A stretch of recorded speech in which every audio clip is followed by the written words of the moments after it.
Salam hörmətli izləyicilər. Bu dəfəki qonağımız hərbi ekspert Tərlan Eyvazovdur. Tərlan bəy, xoş gördük.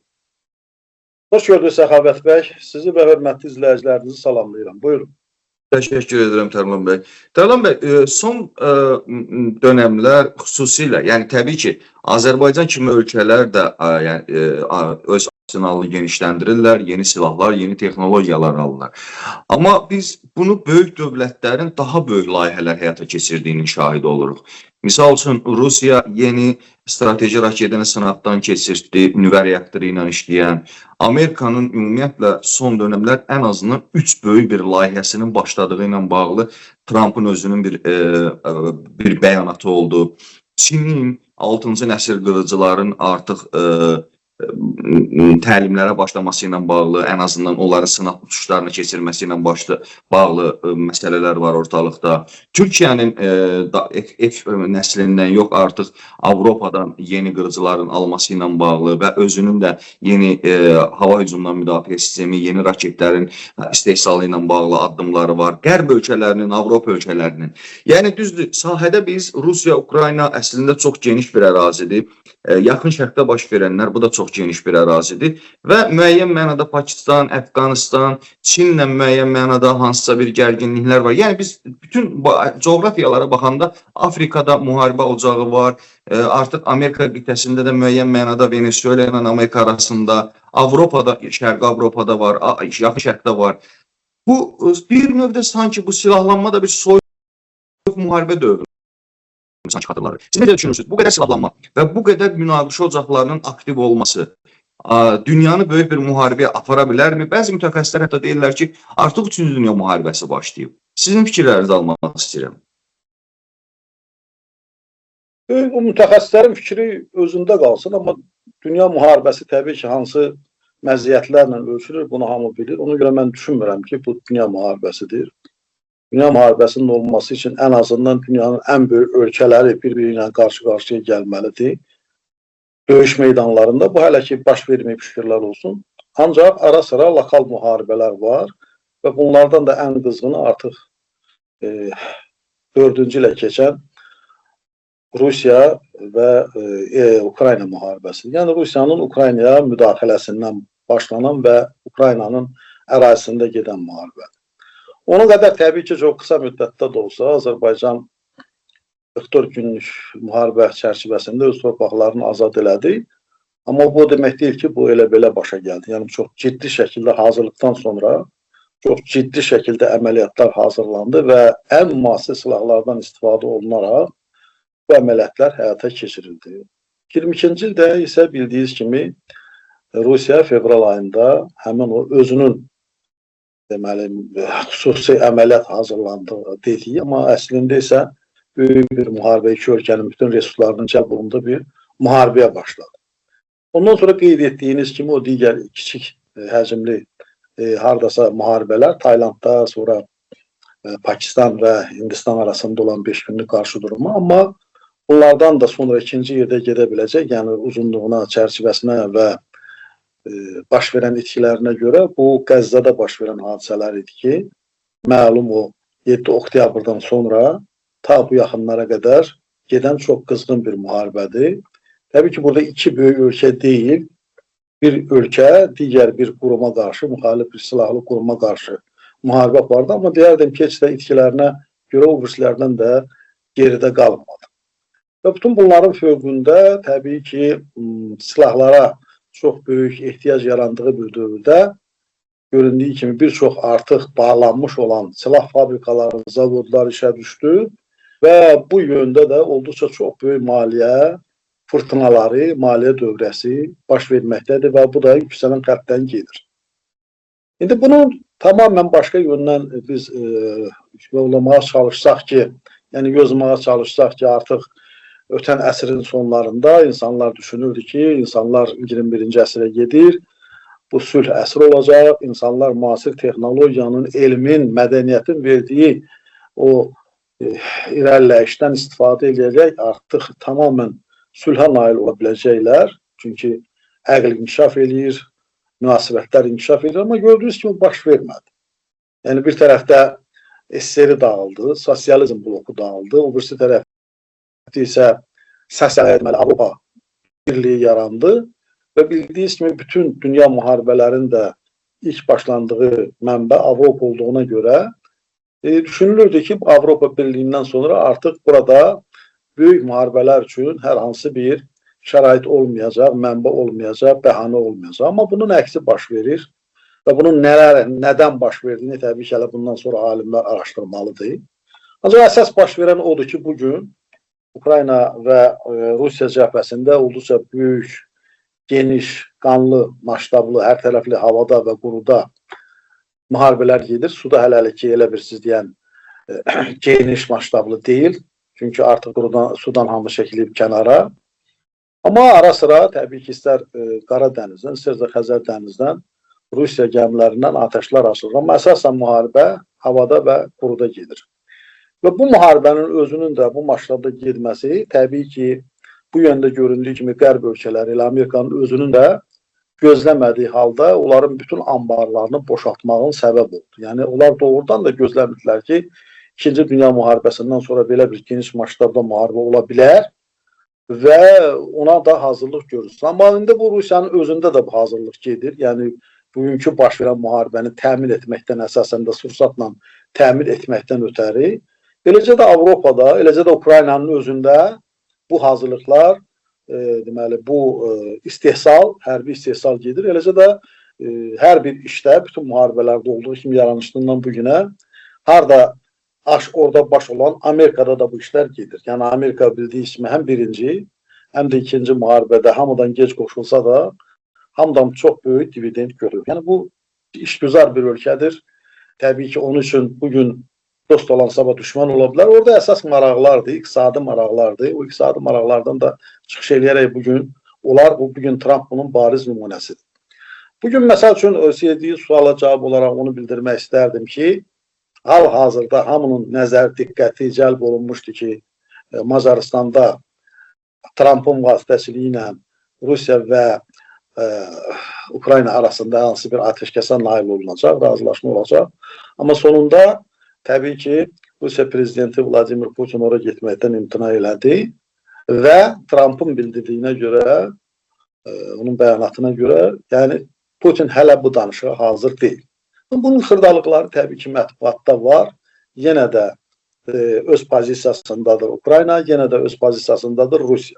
Hər kəsə öz üstünlüyünü qəbul etdirmək istəyir. Yəni, Rusiya bütün o əldə etmək istədiyi iki Donbas vilayətlərini tamamən öz əlində, öz ərazisinə qatmaq istəyir.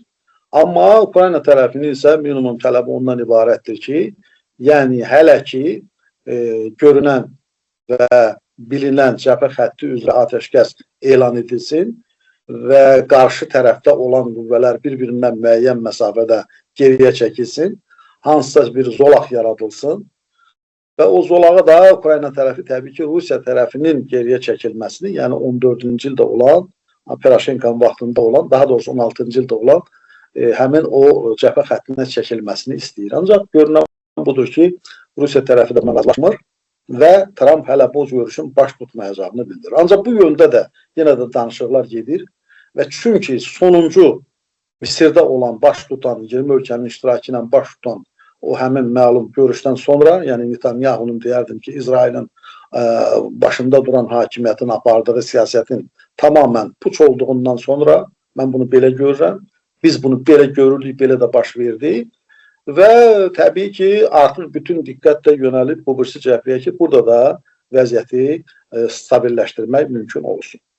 Mən müəyyən qədər sizin bu söhbətinizdən sonra, daha doğrusu bu söhbətə gəlməmişdən öncə araşdırmalar apardım. Şəxsi araşdırmalar, şəxsi şəxslərdən də və bugünkü Ukraynanın dirənişinin nəyə istinad etdiyini öyrənmək istədim və belə məlum oldu ki, Ukrayna artıq yəni əvvəlcə olduğu kimi, Trump'ın ilk günlərində olduğu kimi istər prezidentin, istər vitse-prezidentin əvvəlki münasibəti dəyişib Ukraynanın dirənişi sayəsində. Yəni, hətta açıq-açığına Biden hakimiyyəti kimi kömək olmasa belə, onlara olan münasibət dəyişib və bugün də əvvəldə olduğu kimi bütün deməli Qərb, Avropa ölkələri Ukraynaya yardım etməkdə davam edir. Və Ukraynaya hətta artıq Miraj təyyarələrinin verilməsi haqqında artıq razılaşmalar var. İsveç'te göründüğü kimi bu yaxında Ukrayna prezidentinin görüşü oldu. Oradan da məlum qırıcı bombardımançı təyyarələrin alınması barədə razılıq var. Və eləcə də Ukraynanın özünün hərbi sənayesi, hansı ki Sovetlər Birliyindən sonra tamamen ikinci yerdə duran bir sənaye, Rusiyadan sonra dağıdılmışdı, artıq bərpa olunur və ən əsası orada istər sursat, istərsə də ən əsası raket istehsalına başlandı. Yəni bu raketlərin istehsalı gedir. Bunlardan da əsas Flamingodur və Neptundur və onlar hələ geniş şəkildə istifadə olunmur. Verilən məlumat, həmin mənbənin mənə verdiyi məlumata görə onlar hələ yığılır ki, məlum bir əgər şərait yaranarsa, əks hücum üçün onda qəflətən hardasa 300-dən çox hal-hazırda onların arsenalında birinci qədər bəlkə də çox həmin raketlərdən var və müəyyən ehtiyat yığıb ondan istifadə eləsinlər. Digər bir tərəfdən sizinlə də ötən dəfə müqayisə danışmışdıq, deməli, Tomahawk raketləri hələ verilməyib, amma Tomahawk raketlərindən 12 ədəd onların qurğuları artıq Ukraynaya gətirilib və orada istər Amerika, istər Fransız, istərsə də İngilis təlimatçıları bugün Ukrayna hərbiçilərinə bunu öyrədirlər. Yəni bu məsələ də vardır. Digər bir tərəfdən Rusiyanın yağdırdığı raketlər təbii ki, Ukraynanı bütün əsas enerji qaynaqlarını və onun ən əsas yönəldilmişdir bunlar hərbi obyektlərə. Onlar da çox qızğın bir şəkildə işlər görüblər. Bunlar da bunkerlərə yerləşdirilib. Buna görə də atılan raketlər hərbiçilərə, hərbi qurğulara, hərbi avadanlıqlara o qədər də ziyan toxundurmur. Yəni bu yöndə işlər gedir. Təbii ki, Rusiyanın özünün də apardığı, bu son illərdə apardığı o siyasət, iqtisadi siyasət, hərbi görünümlü siyasət ona gətirib ki, Rusiyanın da silah arsenalında kifayət qədər istifadə üçün silah vardır. Və görünən budur ki, hər iki tərəf bir-birinə qarşı öldürücü müharibə aparsa da, heç bir tərəf haradasa ərazi üstünlüyünə malik ola bilmir. Bunun əsas səbəbi əldə olan, hər iki tərəfin əlində olan o müxtəlif modifikasiyaları PUA-lardır, dronlardır. Belə ki, hətta bu yaxınlarda bir Rus blogerinin çıxışına yəqin siz də qulaq asdınız. O bildirir ki, mən cəbhə xəttindən gəlirəm. Nə o tərəfdən, nə bu tərəfdən hər hansı bir əskər başını o qazılmış bunkerdən çıxardıb irəliləyə bilmir. Çünki həmin anda onun üzərinə bir əskərin üzərinə bəzən 2-3 dron hücum edir. Yəni PUA-lar hücum edir. Hər bir brigada komandirinin arsenalında 300 mindən yuxarı, mən Ukrayna tərəfini deyirəm, müxtəlif modifikasiyaları, deməli, PUA-lar var. Yəni bu demək ki, bunlar artıq canlı qüvvəni qorumaqla məşğuldurlar hər iki tərəf və bir-birlərinə qarşı bax belə öldürücü metodlardan istifadə edirlər. Və təbii ki, canlı qüvvənin hərəkət edə bilməməsi şəraitində də tanklar da, zirehli maşınların da hərəkət etməsi çox çətindir. Və bugünkü anda bu dünyanın ən qaynar nöqtəsi olan deməli müharibə meydanında hələ ki vəziyyət təxminən belədir. Və görünən də budur ki, Ukrayna tərəfini, yəni onun rəhbərliyini ən əsas arxayın salan da budur ki, düz əhalinin böyük bir qismi xaricə getsə də, yəni hicrətə getsə də, ən əsas yerdə qalan əhali döyüşmək əzmindədir və hətta qadınlar, uşaqlar da belə o müdafiə üçün tam yardımlarını göstərirlər. Və təbii ki, belə olan şəraitdə də olduqca ağır bir dövran yaşanır hər iki tərəf üçün. Və burada da, əgər mənə icazə verirsə bu söhbətimi davam etdirim, bundan da bitireyim. Yəni, olduqca maraqlı bir variantdır ki, burada məqam ondan ibarət ki, bəs onda nə üçün müharibə dayanmır? Bax, bunu qlobal bir şəkildə dünya siyasətinin deməli prizmasından baxanda burada görünən budur ki, ən əsası bugünkü Amerika rəhbərliyi istəyir ki, bu müharibəni dayandırsın. Və biz bunu eləcə də Qəzza bölgəsinə olan münasibətdə gördük. Çünki bugünkü Trump administrasiyası göründüyü kimi işgüzar bir administrasiyadır. O istəyir ki, hər yerdə yollar açılsın, ondan sonra biznes olsun və bu biznes şəraiti də həm Rusiyada olduqca böyük imkanlara malikdir. Eləcə də Ukraynada. O da gəlsin orada başlasın işinə. Ancaq burada görünən budur ki, təbii ki, digər dünyanın güclü deməli üfüqlərindən biri, yerlərindən biri olan, yəni mərkəzlərindən biri Pekin bununla razılaşmır. Təbii ki, Pekin marağındadır ki, bu müharibə davam eləsin. Rusiya və deməli Ukrayna müharibəsi davam etdikcə təbii ki, istər Qərb, istərsə də Amerika Pekin üzərinə gəlməyəcək və eləcə də Çin Xalq Respublikasının rəhbərliyi yaxşı anlayır ki, bu müddət ərzində istədiyi qiymətə Rusiyadan bütün o lazım olan resursları ala biləcəkdir. Eləcə də Amerika ən əsas istəyir ki, bu müharibəni saxlasın və Rusiya ilə Çin arasında olan hansısa bir ziddiyyətləri formalaşdırsın ki, artıq dünyanın feodal bir gücünə çevrilsin.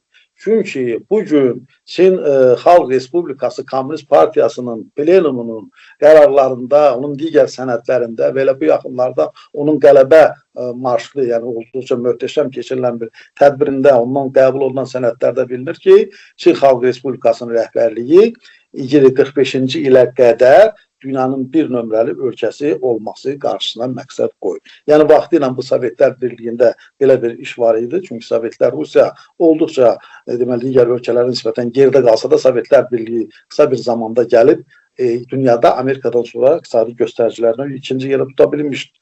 Ancaq ondan sonra artıq aradan 30 ildən çox vaxt keçir.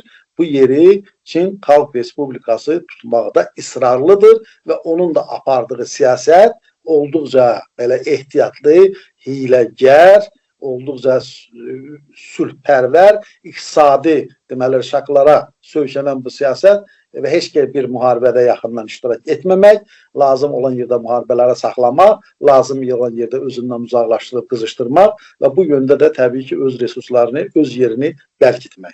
Bax, belədir məsələ. Ona görə də nəinki orada, eləcə də Çin Xalq Respublikasının özündə bildiyimiz kimi və aparatdan da gördüyümüz kimi olduqca silah istehsalına geniş yer verilir. Elə bizim o qədər də böyük olmayan respublikamızda da buna çox geniş yer verilir. Çünki baş verən hadisələr göstərir ki, məsələ gəlib şişib, yəni xalq dilində deyək, müharibə döyüş həddinə çatanda mütləq şəkildə kimdənsə kömək gözləmək absurddur. Özün gərək özünə güvənəsən və özün də öz ordunu təmin edib öz deməli sərhədləri, öz təhlükəsizliyi qoruya biləsən. Bax, məsələ mən deyirəm ki, bu yöndədir. Nə dərəcədə mən sizin konkret yönlərdiyiniz suala cavab verə bildimsə, yəni onu təbii ki, hörmətli izləyicilər deyə bilər. Təbii ki, onu izləyicilər qərar verib məsələni bağlı. Tərlan bəy, xarici məsələlərdən biz həmişə, ümumiyyətlə, xarici siyasətdən çox danışırıq. Əslində, mən vermək istədiyim bir sualın da siz cavabını verdiniz deyə, mən əlavə sual vermək istəmirəm və başqa bir suala keçmək istəyirəm. Azərbaycanda, ümumiyyətlə, növbəti il üçün bir dövlət büdcəsindən ayrılmalar məsələsi ortaya çıxdı. Təbii ki, vergilər kifayət qədər vergilərin artması və digər məsələlər var və müəyyən mənada kəsintilər də var və Azərbaycanda təbii ki, ən çox ümumiyyətlə müharibə və müharibədən sonraki antiterror əməliyyatı və o dövrlərdə yenidən silahların alınması məsələsinə görə Ermənistan da hərbi büdcəsini artırırdı, Azərbaycan da hərbi büdcəsini artırırdı və hər iki ölkə demək olar ki, ötən il üçün, yəni hazırki yaşadığım il həm də il üçün rekord bir büdcə ilə, hərbi büdcə ilə girdilər. Amma Azərbaycan tərəfi bu hərbi xərcləri azaldmaq niyyətindədir və mərhələli şəkildə 2030-cu ildə artıq bunu 4 milyarda yaxın, yəni 4 milyard bir qədər 4 milyarddan bir qədər çox səviyyəyə gətirib çatdırmaq istəyir. Ümumdaxili məhsulla bağlı şəxsən mən araşdırdım. Ümumdaxili məhsulun ümumiyyətlə orduya ayrılması məsələsində də əslində Azərbaycan çox ön planda durur. Yəni bunun müəyyən rəqəmlərlə bunu 4.7 var, 5.2 var, 5.8 qədər qalxdığı ilə bağlı, yəni müxtəlif mənbələrdən, təbii ki, Azərbaycan yox, xarici mənbələrdən və bütün hesabatlardan çıxarılan nəticə bundan ibarətdir. Amma Azərbaycan sanki bu məsələdə artıq bunu hətta indirmək niyyətindədir və yarı-yarıya qədər indirmək niyyətindədir. Sual bundan ibarətdir. Bu məsələnin bu həddə indirilməsi, mərhələli şəkildə indirilməsini necə qiymətləndirirsiniz? Və əsas məsələ odur. İkinci bir sual ondan ibarətdir ki, ümumiyyətlə bu regionda müharibə təhlükəsi tamamilə aradan qalxıbmı? Bilirsiniz, bunları qabaqcadan durub demək olmaz ki, hər hansı bir regionda ümumiyyətlə müharibə təhlükəsi yoxdur, müharibə olmayacaq. Biraz özündən razılıq əlamət ola bilər. Çünki gözlənilməyən halda, gözlənilməyən yerlərdə müharibə olur. Ancaq bizim dediyimiz kimi, istər vətən müharibəsində, istərsə də 23-ci də o baş tutan antiterror əməliyyatlarından sonra ən əsası Ermənistan və Azərbaycan arasında olan məsələlər bitdi və təbii ki, ermənilər də dərk eləyərək, onların arxasında olanlar da dərk eləyərək bu məsələyə artıq nöqtə qoyuldu. Yəni İlham Əliyev sözündən desək, nida işarəsi qoyuldu. Məsələ bitdi və ona görə də bu iki ölkənin bir-birinə qarşı hər hansı bir büdcələrdə bulunması və yaxud silah alınması və yaxud digər ölkələrdə bunları qızışdırırlar, o adı sən də gəl al, bunlar artıq sönməkdədir və bu gən də deyəm, Azərbaycan prezidentinin apardığı siyasət nəticəsində və bugünkü Ermənistan rəhbərliyinin, iqtidarının da pragmatik siyasətin nəticəsində bu artıq belə bir deməli, yanaşmaya lüzum qalır. Və bunu biz elə sonuncu 20 dövlət rəhbərinin iştirak elədiyi məlum Misir sammitində gördük, hansı ki Qəzzada olan həmin o məlum problemə görə yığılmışdı. Biz təbii ki Azərbaycanın orada yanaşılması elə də təəccüb doğurmur. Azərbaycan müsəlman ölkəsidir, Azərbaycan imkanları, maliyyə imkanları, donor ölkə kimi bir çox proyektlərdə iştirak edir. Amma burada gördüyünüz kimi Ermənistan da dəvət olunmuş. Və bu Ermənistan da dəvət olunması, yəni bu Türkiyə tərəfinin təşəbbüsü ilə olmuş. Yəni bu tam məsuliyyətlə bildirir. Çünki nədən ötəri bu Ermənistan da gəlsin, iştirak eləsin, orada digər müsəlman ölkələr və biz hamı görsün ki, artıq bizim regionda ən əsası bu iki barışmaz ölkədə 30 ildən artıq münaqişə sona yetib. Bu iki lideri də gəlirlər belə məsələlərdə sülh deməli bu konferanslarında iştirak edirlər, sülhün yaranmasında iştirak edirlər. Lazım olsa bura hər hansı bir kontinent göndərmək, kömək göndərmək və s.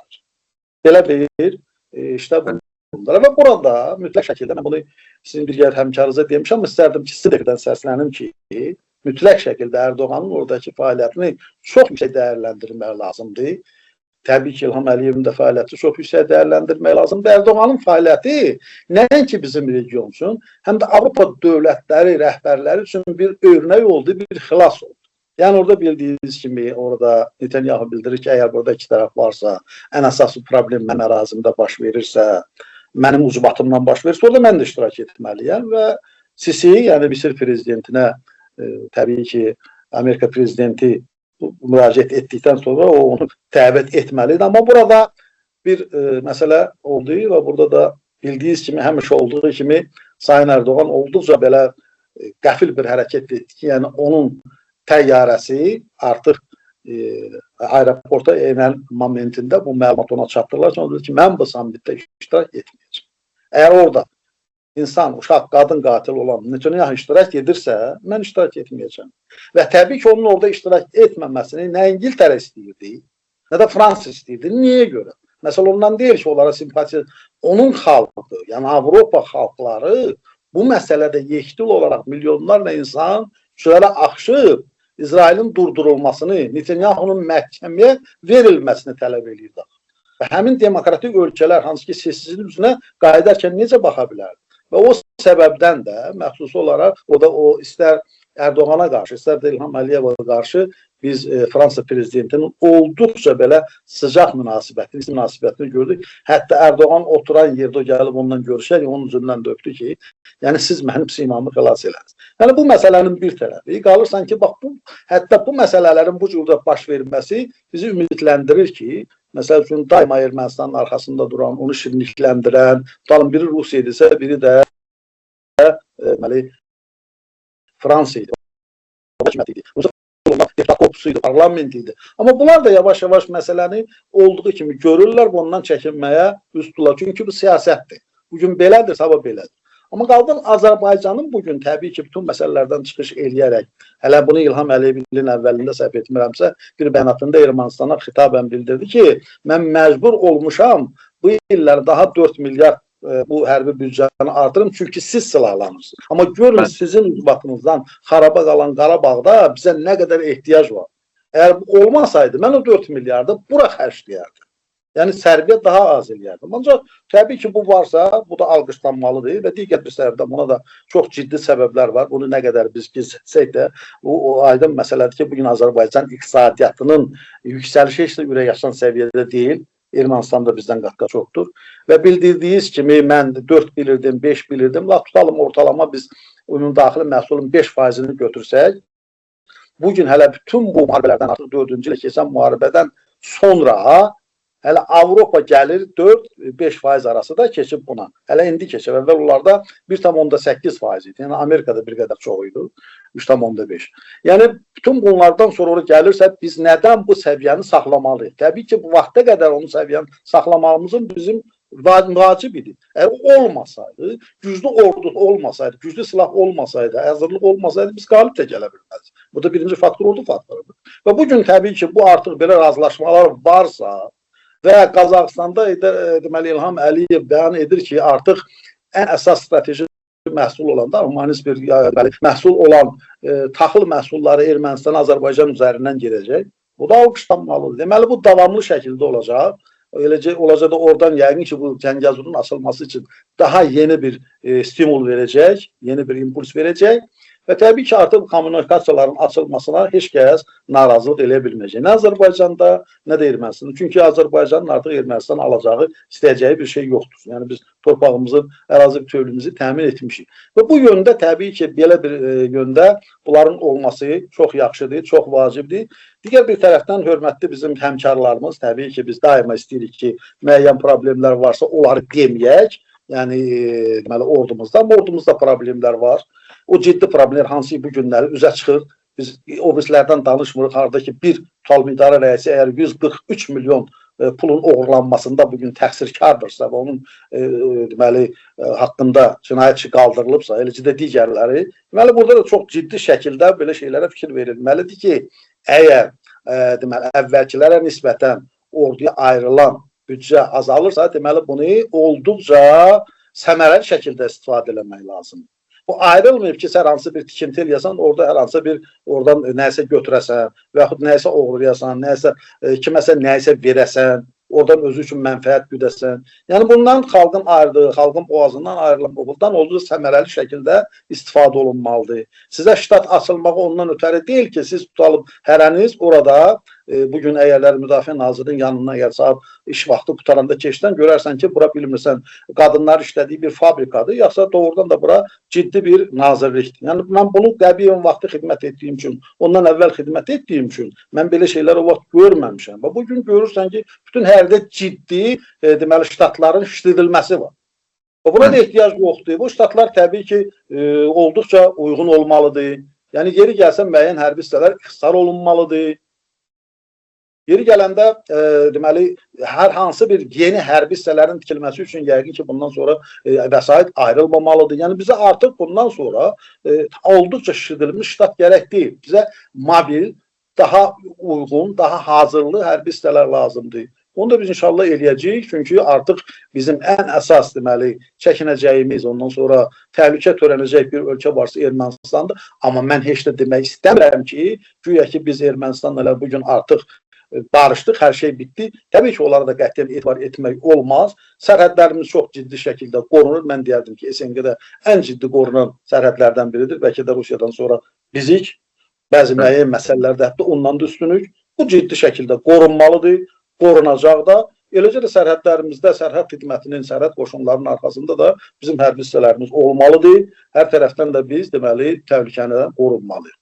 İndi tutalım bizim bir tərəfimizdə Rusiyadır, bir tərəfimizdə İran kimi İslam Respublikasıdır. Ola bilsin bugün İran İslam Respublikası rəhbərlə bir sıcaq münasibətlər var. Sabah vəziyyət dəyişə bilər. Ola bilir Rusiya ilə tutalım normal münasibət idi. Arada müəyyən soyuqluq yarandı. Yenidən təzədən normallaşmağa doğru gedir. Bunları bilmək olmaz. Ona görə də daima sən ehtiyatlı olmalısan, şu ehtiyat tutulmalısan. Yenə də deyirəm, dövlətin ayırdığı bu büdcəni səmərəli şəkildə istifadə etməlisən. Çünki yenə də təkrarlı mən iqtisadçı olmasam da görünən budur ki, bugün Azərbaycan iqtisadiyyatının vəziyyəti heç də tutalım 10 il bundan, 5 il bundan qabaqki kimi deyil. Bu da həm neft istehsalı hasilatının azalması gedir, həm də neftin qiymətinin mütləq şəkildə bütün dünyanın deməli qərb və deməli Avropa tərəfindən, Amerika tərəfindən ki, Rusiyanı ki gücdən salmağa çalışırlar, onun qiymətinin aşağı salınmasından gedir ki, Rusiya mütləq şəkildə zəifləsin ki, bunlar deyilənlər şərtlərlə razılaşsın. Təbii ki, neftin qiymətinin aşağı düşməsinin də o cümlədən bizə mütləq şəkildə təsiri olacaq. Amma mən sualınıza bax, belə cavab verərdim. Təşəkkür edirəm Tərlan bəy. Və tamamilə sizin fikirlərinizdən razıyam. Olar mən də bir-iki cümlə deyim bu yöndə. Yəni tamamilə razıyam. Yəni Azərbaycanda artıq hesab edirəm ki, komanda briqadaları yarandı. Bizim Azərbaycan Azərbaycan ərazisi, yəni xüsusən sərhəddə olduğumuz ölkələrin demək olar ki, hamısı ilə dağlıq istiqamətlərdən sərhəddə olduğumuza görə düşünürəm ki, bizə Azərbaycana motatıcı briqadalardan daha çox dağıtıcı briqadalar lazımdır və bunların mobil qruplar lazımdır və ümumiyyətlə bir qədər orduya bir qədər fərqli yanaşmaq lazımdır. Ona görə də düşünürəm ki, sözün həqiqi mənasında Azərbaycan, Qarabağ Azərbaycanın əvvəllər işğalda olduğu üçün bir nömrəli problemdir. Amma indi işğaldan azad etdiyimiz üçün həm də bir nömrəli problemdir. Çünki Qarabağ tamamilə dağıdıblar. Yəni Qarabağda yenidən tikilməlidir, yenidən qurulmalıdır və bunun hamısı da çox böyük vəsaitlər hesabına gəlməlidir. Ona görə düşünürəm ki, müəyyən mənada dövlət də bu məsələni ən azından düşünür və bu yöndə addımlar atır. Hesab edirəm ki, bunun üzərində çox ciddi işlənilməli və bu prosesi yəni elə bir formada aparmaq lazımdır ki, əlavə problemlər yaranmasın. Təlan bəy, bir də siz ümumiyyətlə ziyalı kimi ölkədə baş verən bir çox məsələlərə, demək olar ki, bütün məsələlərə həmişə münasibət bildirmisiniz. İstər pensiya məsələsi olsun, istər pensiya həddinin, yaş həddinin artırılması məsələsi olsun, siyasi məsələlər olsun, hamısına fikir bildirmişsiniz. Son günlər Azərbaycanda, yəni mətbuatdan izlədiyiniz kimi Ramiz Mehdiyev məsələsi var, Elman Nəsirov məsələsi var, Fəzail Ağamarlının partiya məsələsi var, Ana Vətən partiya məsələsi var, bir çox məsələlər var. Və mən bilirəm ki, siz bu məsələlərə həmişə fikir bildirdiyiniz üçün ona görə də sözü yenə də verirəm sizə, bu yöndə də fikirlərinizi almaq istəyirəm. Bilirsiniz, mən Ramiz Mehdiyev məsələsinə sizin həmkarı hörmətli İlqar bəyə Xural TV-yə müsahibə verəndə mən bildirdim ki, mən ümumiyyətlə xoşlayıram və həmişə də belə olmağa çalışıram ki, bütün məsələlərə rəsmi qaynaqlara istinadən münasibət bildirir. Amma artıq 2 həftədən çoxdur deyəsən bu məsələ gedir, amma hələ bir rəsmi qaynaqdan heç bir məlumat yoxdur. Təbii ki, o söylənənlərin, deyilənlərin də ümumiyyətlə əsası olmasa onlar deyilməz. Çünki o çox ciddi informasiya resursları tərəfindən dövrəyə buraxılır. Təbii ki, ortada nəsə var. Amma tam şəkildə rəsmi aidiyyəti orqanlardan bir bəyanat olmadığına görə mən hər hansı bir nəticəyə gəlib nəsə deyə bilmirəm.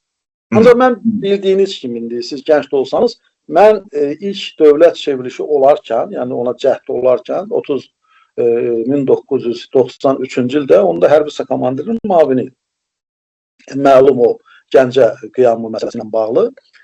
Və o nə ilə nəticələndi, o da məlumdur. Təbii ki, Elçi bəy adam artıq 30 ildən çox vaxt keçəndən sonra zaman hər şeyi yerinə qoydu. Elçi bəyin Əbülfəz Elçi bəyin eks-prezident Əbülfəz Elçi bəyin atdığı addımın nə qədər doğru olduğu zaman gəldi göstərdi. Çünki bildiyiniz kimi burada bilavasitə əsas qızışdırıcı qüvvə Rusiya idi və Rusiyanın da namizədləri bəlli idi kimlərdir. Yəni mən bunu təkrar etmirəm. Amma Elçi bəy buradan elə bir variant seçdi ki, bu həm könülsüz olsa Rusiyanı qane elədi, həm də ümumən elə bir lider gəldi, çıxdı ortaya ki, o məsələləri yönünə yönəldə bildi və ən əsası Azərbaycanın müstəqilliyi qorunmuş. Bəli, biz onda çox ağır itkilər yaşayırdıq. Bir daha torpaq itkiləri ilə yaşardıq. Amma ən əsas nə oldu? Azərbaycanın müstəqilliyi qorudu və üstündən zaman tutalım 26 ilin olması zaman üçün elə də böyük bir vaxt deyil. Amma 26 ilə gəlsən bütün suveren hüquqlarını bərpa edəsən, təbii ki, bu da olduqca sevincli bir haldır. Bu da yenə də deyirəm ki, mərhum Əbülfəz Elçinin atdığı o adımın düzgünlüyünü göstərdi. Ondan sonra hələ mən xidmətdə yenə də olduğu kimi 1994-cü ildə baş nazir Sürət Hüseynovun iştirakı ilə, yəni onun rəhbərliyi ilə olan həmin o çevrilişə cəhd məsələsi, bir də 1995. Mən bunların bilavasitə, yəni içində olacağam. Ona görə ki, xüsusi təyinatlı hissənin komandir müavini kimi bizi bu işlərə cəlb edir. Biz cəbhə bölgəsindəyik 94-cü ildə. Amma bizdən xahiş olundu ki, istər Tərtər, istərsə də Bərdə rayonlarında asayişin qorunması üçün yerli orqanlara kömək ilə bizə bunun ötəsindən gəldik və heç bir eksisdə baş vermədi. Amma ən əsas baş verən hadisələr o dövrdə Bakıda baş verdi, məlum hadisələr baş verdi. Amma yenə deyirəm, Heydər Əliyevin çevik siyasəti nəticəsində və xalqın ona olan inamı, ondan sonra dövlət orqanlarının yerində olması gətirdiyi bu məsələnin üstünü də deməli lazım şəkildə bunun da qarşısını almaq oldu. Amma 95-ci ildə artıq bu silahlı üsyan oldu və orada 50-dən çox qurbanlar oldu. Yəni qarşı durma iki tərəf və orada da bizim hərbi hissə iştirak elədi. Məsələ ondan gedir ki, bu məsələlərdən sonra bütün bunlar hamısı çox geniş şəkildə həm çözüldü, həm də aidiyyəti üzrə, aidiyyəti orqanlar burada işlər apardı. Yəni neçə nəfər tutuldu, neçə nəfər cinayət məsuliyyətinə cəlb edildik. İnsanların hansının ki o işdə əli vardı, onlara sübut olundu məhkəmələr vasitəsilə. Amma burada bir nəfər hələ ki ortada var və müəyyən siyahıdan söhbət gedir. Və bu siyahların, bu məsələlərin ortaya açılması ilə kimin kimdən nə hayfı varsa onun adını oraya yazır, verir jurnalistlərə məsələn bu məlumat ötürür və onun məsələsilə dövrəyə buraxırlar. Cəmaət çaşbaş vəziyyətdə qalır. Bu heç də yaxşı hal deyil. Çünki kim nə desə, deməsə, vəzifədə olan şəxs, deputat olan şəxs mütləq şəkildə hər hansı bir məqamda, hər hansı bir vaxtda məlum şəxsdən təmaslarda olub, ondan tapşırıq alıb. Çünki uzun 20 ildən artıq müddət bu adam böyük bir vəzifədə olub. İndi vəzifənin özü də ona uyğun olaraq böyük bir şəxsin yanında işlədiyinə görə o şişir. Məsəl üçün, hər hansı bir zəif bir liderin yanında o adam o qədər şişə bilməz. Heydər Əliyevin yanında işlədiyi üçün, onun tapşırıqlarını yerinə yetirdiyi üçün, məsəl üçün, bu belə bir məşhur şəxs olur. Amma qaldı ki, ondan sonra deyildiyi kimi verilən məlumata görə onun haqqındakı olan o aktları, cinayət işini məxsusi olaraq onun akademiyada prezident olduğu vaxtdan başlandığı bildirilir. O vaxta qədər olan məsələlər susturulur. O məsələlərdə də təbii ki, araşdırma olsa, üzə çıxsa, biz də ona münasibət bildirə bilərik. Ancaq məni qane etməyən, narahat edən məsələ budur ki, onun dalıcan Fəzail Ağamalı və onun ailə partiyası olan bu partiyanın güya dırnaq arası, onun qurultay məsələsi və orada olan bacı və qardaşın bir-birinin üzünə durması. İndi xanım hər halda orada səsi çıxmadı, öz xanımlığını qorudu və ata və oğul arasında olan məsələ. Bilirsiniz, bu çox narahat edici. Belə yaramaz. Biz dəfələrlə deyəndə, eləyəndə ki, atadan oğula, o atadan qıza, bu partiyanın buna vermək olmaz, ərdən arvada. Yəni, bu artıq bizi bütün dünyada rüsvay edir. Niyə görə mən bunu deyirəm? Bayaqdan deyirik, bundan da iki qat artıq vaxt olsa belə, bizim müvəffəqiyyətlərimizi saymaqla qutaran deyil. Və mən bunu açıq deyirəm, heç kəs də bilir ki, tanıyanlar ki, mənim ümumiyyətlə kimdənsə bir yaltaqlanacaq, ancaq gəlin müsabiqəyə məsələ açıq görür. Məsələ buradadır ki, bugün İlham Əliyevin bu xarici siyasətdə apardığı o manevrləri ikinci bir dövlət rəhbəri mən tanımam ki, bu şəkildə edə bilsin. Bəli, Erdoğan da çox manevr edən bir, amma onun ölkəsinin yeri, ondan sonra onun NATO'ya daxil olması, hansı bir hərbi blokda təmsil olunması, ona imkanı vermir də o qədər. Məsələn, Lukashenko'nun da adı çekilir, amma Lukashenko'nu qərb qəbul etmir. Amma deməli, İlham Əliyev bugün tutalım Avropadadır. Sabah Amerikadadır. O birisi gün Çin Xalq Respublikasındadır. O birisi gün gəlib Misirdə, sonra Afrika ölkələri. Görün, ən azı hamısı bir-birinə tutalım, bir-birinə zidd olan bu qurumlar, ölkələr, mərkəzlərlə necə dil tapır və bu siyasəti necə yeridir? O qədər də böyük ölkə olmayan Azərbaycan adını. Bu sevindirici deyilmi? Və bizə qıraqdan, Rusiyanın özündən, Türkiyədən, ən əsas Ukraynadan da oturur, sizin də, mənim də vəzifəm gecə-gündüz bunlara qulaq asmalıdır. Bizə haradasa həsəd aparırlar ki, necə sizin lideriniz var və bunu necə ustalıqla həyata keçirir. Və bu doğrudan da belə. Və buradan da Azərbaycanın müqəddəs deməli, çox belə geniş dividendlər gəlir Azərbaycana. Hər tərəfli siyasi dividendlər gəlir Azərbaycana. Azərbaycana qıraqdan baxıb bizə köks ötürürlər. Yəni, elə Ermənistanın özündə, Gürcüstanın özündə, Türkiyənin özündə. Bugün Azərbaycan məhkəmələri, ədalət məhkəmələrində 22 nəfər Azərbaycan xalqının, onun insanının qanını tökən, ona qarşı cinayətlərdə suçlanan bu erməni separatçıları liderlərinin məhkəməsi gedir. Ay yoldaş jurnalistlər, bunlara bir gün siz ona da vaxt ayırında. Bu Ramiz Mehdiyevlə gün ərzində 5 dəfə çıxırsınız da 10 dəqiqə ona sərf edin də nə olur? Bu çox mühüm məsələdir. Sabah bunu 100 ildən sonra araşdıranda, bunların heç də hamısının araşdırmaçıların gedib məhkəmə deməli sənədlərinə girmək imkanı olmayacaq. Necə ki, bugün sizin 1-ci Qarabağ müharibəsinə girmək imkanlarınız kasaddır da, çətindir. Kimlə siz icazə almalısan arxivədə, çətindir də, təbii də, bunu başa düşmək lazım. Bunlar əsas hardan gedir? Bugünkü araşdırmaçılar nəyin üzərindən işləyir? O dövrü mətbuatını oxuyub ondan araşdırırlar. Siz nə yazdınız onu? Yəni, bu qədər iş görülsün, bu qədər insanlar qan tər töksün, canını fəda etsin, ortalığa iş qoysun. Gecə-gündüz məsələmiz nədir?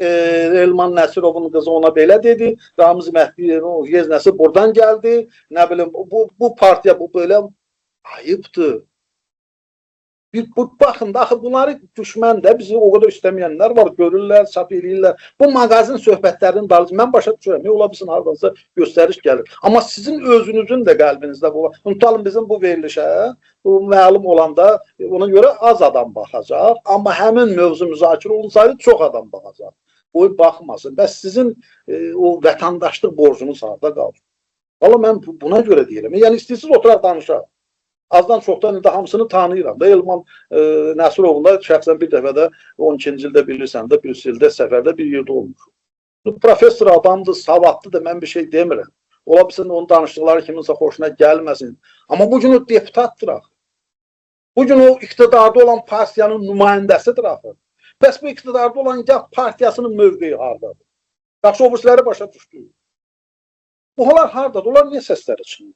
Onlar niyə dillənmirlər? Bu günlər siz mənə göndərmişdiniz, tutalım bu bahalıqla bağlı da, bahalıq deyəndə ki, vergilərlə bağlı. O vergilərlə bağlı bu insanlara niyə görə izahat vermirlər? Halbuki mən onları oxuyanda, Səxavət bəy, üzümdə düşündüm ki, burada elə bir şey yoxdur. Bəli, suyun, qazın, işin, qiymətin qalxmasını qoyub bir tərəfə, onlar olmazdı.